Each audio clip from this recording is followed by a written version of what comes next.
আসসালামু আলাইকুম, আশা করি সকলে ভালো আছেন। সামনে আমাদের প্রেজেন্টেশন আছে, সেই জন্য কিন্তু আমরা সবাই প্র্যাকটিস করছিলাম যে আসলে প্রেজেন্টেশন কীরকম হয়। আর সামনে যাকে দেখতে পাচ্ছেন সে আমাদের বন্ধু সৈকত। আজকে আমরা আগে প্ল্যান করেছিলাম আজকে আমাদের ক্লাস শেষে আমরা পিঠা উৎসবে যাব। আজকে আমাদের ভার্সিটিতে কৃষি অনুষদে পিঠা উৎসব হচ্ছে, সেই জন্য আমরা কিছু বন্ধুরা কিন্তু বেরিয়ে যাই কৃষি অনুষদে যাওয়ার উদ্দেশ্যে। তারপর আমরা দেখতে পাই রবীন্দ্র ভবনের সামনে এরকম একটা টং বা এরকম একটা কি ছোটো ঘর, কুড়ে ঘরের মতো দেখতে বেশ ভালো লাগলো। সেই জন্য আমরা সবাই বসলাম ভেতরে বসে কিন্তু বেশ কিছুক্ষণ আমরা আলোচনা করছিলাম বিভিন্ন বিষয় নিয়ে। আর এদিকে তো আমার কাজ হচ্ছে ভিডিও করা, সেই জন্য কিন্তু আমি ভিডিও করছিলাম, ওরা কিন্তু আলাপ করতেছিল বিভিন্ন বিষয়ে, ভার্সিটির বিভিন্ন বিষয় নিয়ে। জায়গাটি বেশ সুন্দরই ছিল। তো আমরা এখানে কিছুক্ষণ রেস্ট নেওয়ার পর তারপর কিন্তু আমরা আবার হাঁটা শুরু করি কৃষি অনুষদের উদ্দেশ্যে। তো তারপরে দেখতেই পাচ্ছেন এদিকে কিন্তু নতুন নতুন ভবন হচ্ছে, আর এদিকে হচ্ছে সায়েন্স বিল্ডিং। যারা সায়েন্সের স্টুডেন্ট আছে তাদের কিন্তু এখানে ক্লাস হয়। আর আমি এদিক দিয়ে আসিনি, এই রাস্তা দিয়ে কিন্তু এর আগে আসা হয়নি, আমার এদিক দিয়ে কিন্তু আসা হয়নি, সেই জন্য দেখছিলাম আর ভিডিও করছিলাম।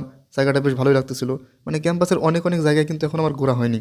আমার বলতে আমাদের অনেকেরই ঘোরা হয়নি, যেহেতু রাজশাহী বিশ্ববিদ্যালয় ক্যাম্পাসটা অনেক বড়, তাই এখনও কিন্তু সম্পূর্ণ ক্যাম্পাসটা ঘোরা হয়নি। তবে সম্পূর্ণ ক্যাম্পাসটায় ঘুরবো এবং আপনাদেরও দেখাবো বিভিন্ন ভিডিওতে, আপনারা আমাদের সাথে থাকবেন। পিঠা উৎসবে যাওয়ার সময় কিন্তু সৌরভ এবং মাহিন কিন্তু ঝগড়া করতে থাকে, তখন আমি কিন্তু ক্যামেরা ওপেন করি। ক্যামেরা ওপেন করার পর কিন্তু ওরা মোটামুটি থেমে যায়। তারপর একটু পর দেখি আবার কিন্তু ঝগড়া শুরু করেছে। ওদের এমন এক অবস্থা যেটা কিন্তু বলার বাইরে। মানে সৌরভ আর মাহিন কিন্তু সবসময় ঝগড়া করতেই থাকে ভাই। আমরা যেহেতু বিকেলে যাচ্ছিলাম, সেই জন্য আমরা ভাবছিলাম যে আমরা কি আসলে দেখতে পাবো কিনা বা পিঠা খেতে পারবো কিনা সেটা কিন্তু ভাবতেছিলাম। আর কৃষি অনুষদ বা চারুকলাতে কিন্তু যেতে হলে অবশ্যই ট্রেনের উপর দিয়ে যেতে হবে, ট্রেন লাইনের উপর দিয়ে। আমাদের এখানে কিন্তু রেল স্টেশনও আছে, রাজশাহী বিশ্ববিদ্যালয়ের নিজস্ব রেল স্টেশন।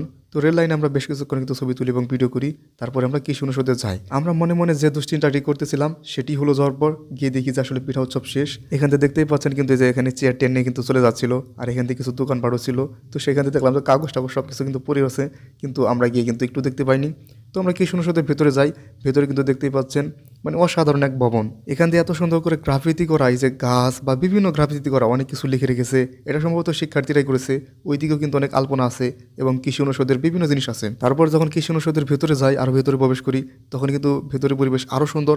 মানে প্রত্যেকটা ডিপার্টমেন্টের সামনে বা প্রত্যেকটা ভবনের সামনে কিন্তু এরকম সুন্দর সুন্দর আলপনা ছিল। তারপর কলসি মতো ঝুলে রেখেছিল, বেশ সুন্দর। ভেতরের পরিবেশ তো দেখতেই পাচ্ছেন। আর আমাদের শহীদুল্লাহ একাডেমিক ভবনে কিন্তু সেরকমভাবে কিছু নাই, এটা আমাদের জন্য খুবই আসলে দুঃখের। তারপর ভেতরে যাই, ভেতরে গিয়ে কিছুক্ষণ ঘুরি।